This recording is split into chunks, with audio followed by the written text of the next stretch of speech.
Hey, Keith, I was thinking it would be best for us to get a divorce. What, Alyssa? What's going on? You haven't been home for 2 nights and now this.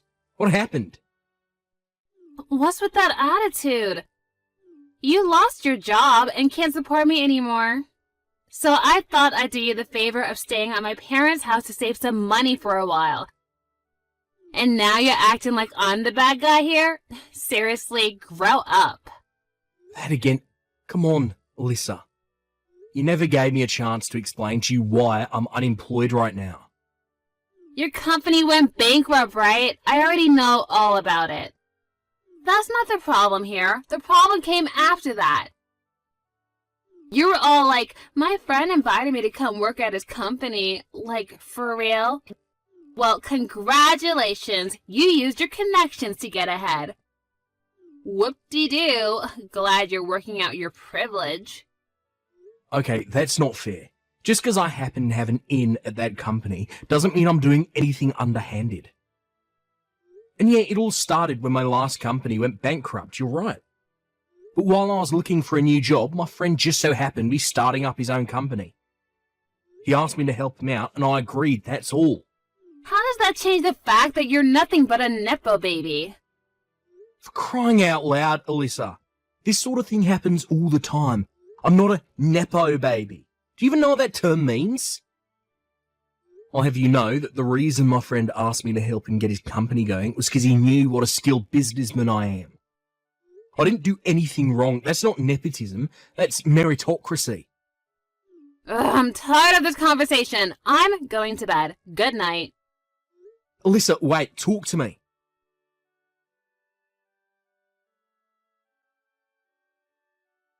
Hey, Alyssa, you stopped by the house this afternoon, didn't you? I've been wanting to move my stuff out the house, so I thought I'd stop by on the day that I knew you had work. You moved your stuff out? Why? You still don't get it. Do I really need to spell it out for you? No, I've got no idea what this means. That thing you left on the living room table, I have absolutely no idea what it is or what it's for. Oh my god, you're so pathetic. Can't you tell by looking at it? I don't know, maybe this is the first time you've ever seen one of these in person. But it's not like you can read plain English. What is written on the top page? What am I supposed to be reading? Were you always this dumb? It says, in black and white, clear as crystal, divorce agreement. Oh. Look, I know you were always more of a numbers guy than a books guy, but you can read, right? You're not completely illiterate, are you? Anyone with a 5th grade education should be able to read that. So this is a divorce agreement? Yes, that's what I've been telling you. I already signed everywhere I needed to, so hurry up and sign it, then submit it to the courthouse, got it? I don't want to have to wait one more day to marry my new boyfriend. Send me the text once you finish everything and submitted it, and do it as soon as possible.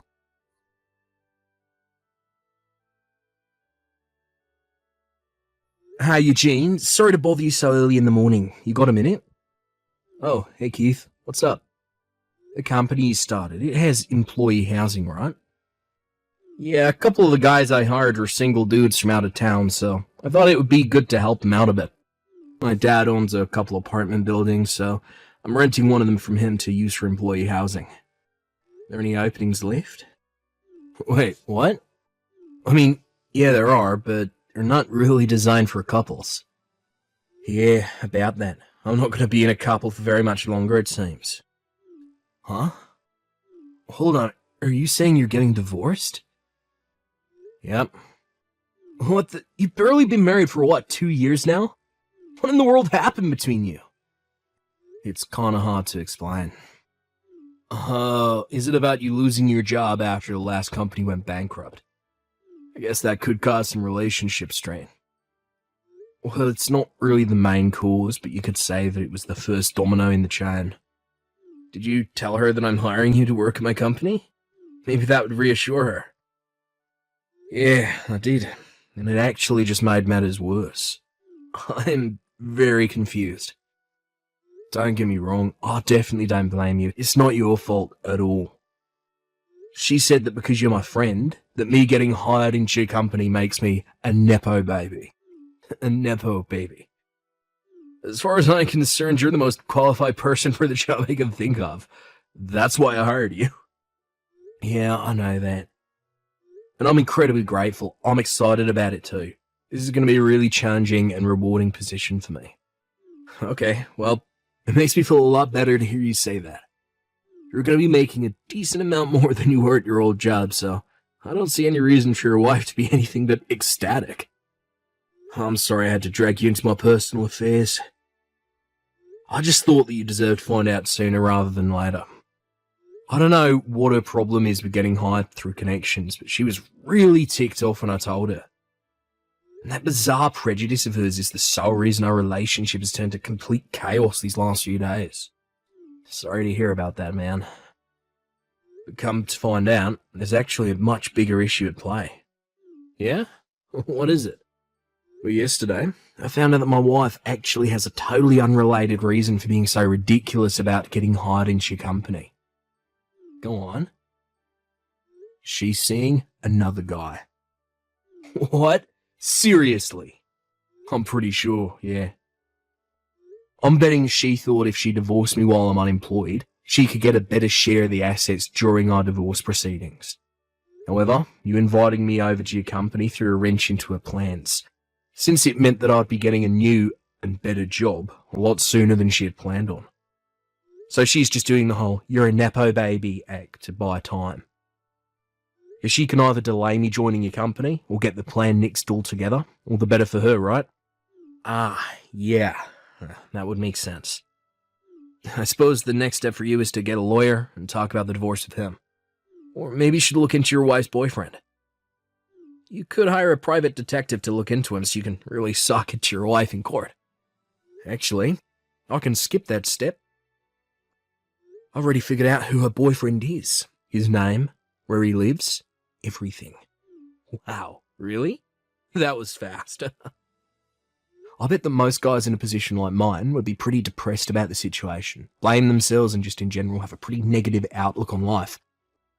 But honestly, noticing the critical clue that Alyssa left for me has actually made this pretty interesting for me. She was careless in a rush to divorce me, and now it's my turn to get back at her. Of course, I'll still get a private detective so I can get some hard evidence to use in court. Well, I'm not really sure I understand the situation, but I'm glad you're having fun, I guess. Anyway, for the time being, I should go ahead and get a room for you ready in the company apartment, right? Yeah, I'd really appreciate you taking care of that for me. Gotcha. Let me know if there's anything I can do to help. If I need anything, you'll be the first person I'll call.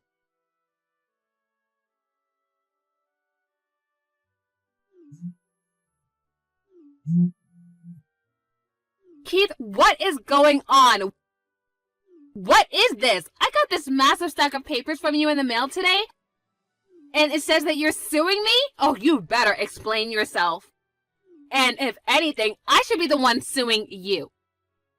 I'm glad to hear the papers arrived already. Thanks for letting me know you got them. They should have been laid out clearly in the documents. Didn't you read them? I'm suing you for your infidelity. What? Excuse me? Infidelity? I was never unfaithful to you. You had better have some solid evidence to back up such an outrageous claim. You want evidence? Uh-huh. Yeah, I knew it. You don't have nothing to prove that I did anything. That's not it. I just thought it would be obvious from the massive stack of documents I sent you that I have more than enough evidence to convince a jury that you cheated on me. Well then, show me the evidence! Either put up or shut up! Okay, fine. Scroll up. Scroll up? What do you mean? I guess you really didn't realise it, huh? Like I said, scroll up in this chat window to the day you moved all your stuff out the house and read your messages again. Oh, what? You were the one who told me about your boyfriend. Hold on a second.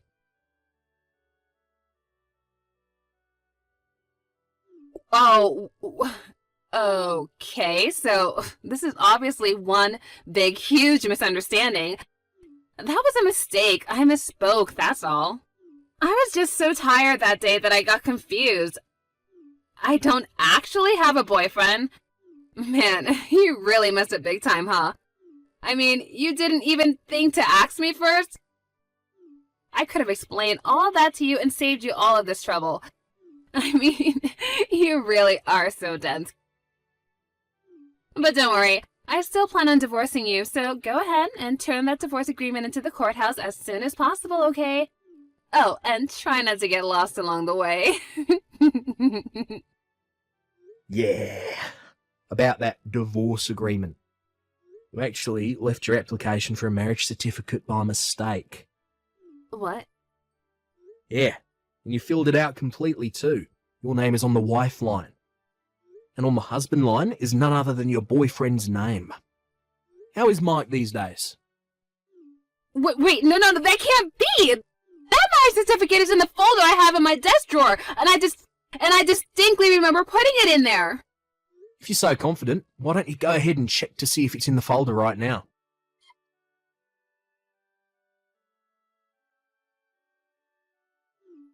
It's not there! That's impossible, though! When Mike gave that to me, I thought that I should be really careful not to lose it, so I put it in that folder right away. And the folder I left at our house was the one with the divorce agreement in it. Yeah, I had a feeling you switched the folders by accident. But seriously, this all happened 2 weeks ago, and you still hadn't noticed? Ah, I see. So you were so afraid about losing it that you missed your chance to notice it was gone before it's too late. Mike's the guy that was hitting on you about a year ago, wasn't he? You still seeing him? No, give me back the marriage certificate application! How about this? I'll trade you the marriage thing for your divorce agreement. But before that, we need to settle the matter of your infidelity in court. Or you could talk to my lawyer, and we can settle. I don't have any money! Oh, you don't need to worry about that. Your parents said they'd cover the bill for you. Isn't that nice of them? They're a great couple of people. What? Of course you're going to have to pay them back for it. They were very explicit about it not just being a gift, so I hope you're prepared for that. You told my parents about everything? I was just looking out for my own interests. Couldn't have you running away from paying me what you owe me, could I? I'm gonna have to talk to Mike about this. I wouldn't waste your time trying to contact him. I doubt he'll be very responsive to you. What? Why? I'm suing him too. I already sent him his package the other day. Well, wait, how do you even have his address? Isn't it obvious? It was written on your marriage certificate application. Oh yeah, I forgot. Coincidentally, Mike's parents are going to be paying his settlement to me just like yours are for you. They've taken away his phone and sent him to his uncle's company to work off the debt. I asked them what business his uncle was in, and they said, you're better off not knowing. They did say they were sure he'd be whipped into shape in no time, whether he likes it or not, so good news, I guess. Oh no, I really screwed up. Oh, you can say that again. From now on, all of our communications will take place through my lawyer. You can give the divorce agreement you mixed up with your marriage certificate application to him. We'll talk more about the terms of our divorce after my lawsuit against you for infidelity is taken care of. Well, after thinking it over, maybe we can work things out between us, Not happening. Goodbye. Wait, hold on, Keith, wait! I changed my mind! I don't want to get a divorce anymore! Keith, please!